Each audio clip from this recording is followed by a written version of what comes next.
नमस्कार. आत्ता आपण सह्याद्रीच्या पर्वतरांगेमध्ये आहोत आणि ट्रेक करता करता मला आत्ता एक सुंदर पिवळ्या रंगाची वनस्पती दिसली. तर बऱ्याच जणांनी वनस्पती आधीसुद्धा गड किल्ल्यांवरती किंवा सह्याद्रीच्या घाटावाटांमध्ये ही बघितली असेल. तर याचं स्थानिक नाव आहे सोनकी, मराठीमध्ये याला सोनकी म्हणतात आणि याचं सायंटिफिक नेम आहे सेनेसिया बॉम्बेन्सिस. तर जे कातकरी लोक आहेत, जे लोकल कातकरी लोक आहेत आमच्या मुळशी तालुक्यामध्ये सुद्धा ह्याच्या पाल्याचा खूप वापर करतात. म्हणजे समजा हिरडीमध्ये सूज असेल किंवा तुमचे दात किडले असतील किंवा ब्लिडिंग होत असेल गम्समध्ये, तर हा पाला असा छोटासा कुस्करून तो तिकडे लावतात. दुसरी गोष्ट म्हणजे जर कोणाला कुठे जखम झाली असेल तर या पाल्याची पेस्ट करून तिकडे लावले जाते, कारण या पाल्यामध्ये ॲस्ट्रिंजंट प्रॉपर्टीज आहेत, जसं आपण दगडी पाल्यामध्ये सुद्धा बघितलं. तर सोनकी जे म्हणू शकतो, असं म्हणू शकतो ना की ऑर्नामेंट आहे आपल्या सह्याद्रीचं हे एक प्रकारचं.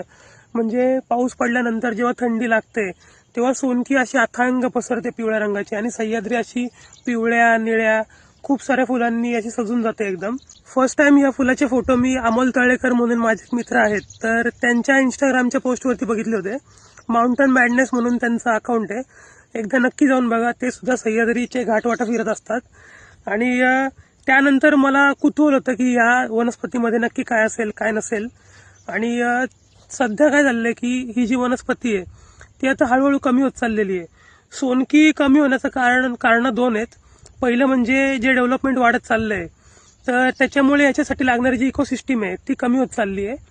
दुसरी गोष्ट म्हणजे जे काय आता इन्व्हेजिव्ह स्पीशीज वाढत चाललेत किंवा जे काय स्थानिक झाडं नाही आहेत ते खूप जास्त वाढत चाललेले आहेत. त्यातलं एक झाड म्हणजे कॉस्मॉस सल्फ्युरेसिस.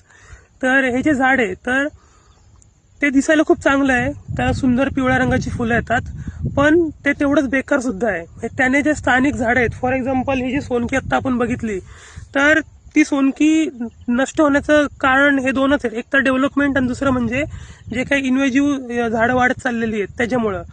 तर जेव्हा केव्हा तुम्ही सह्याद्री फिरता किंवा अशा जागी जाता जिकडे तुम्हाला सोनकी दिसेल तर एक गर्व वाटतो की बाबा ही सह्याद्री अशा या झाडांसाठी एक घर म्हणून थांबलेली आहे.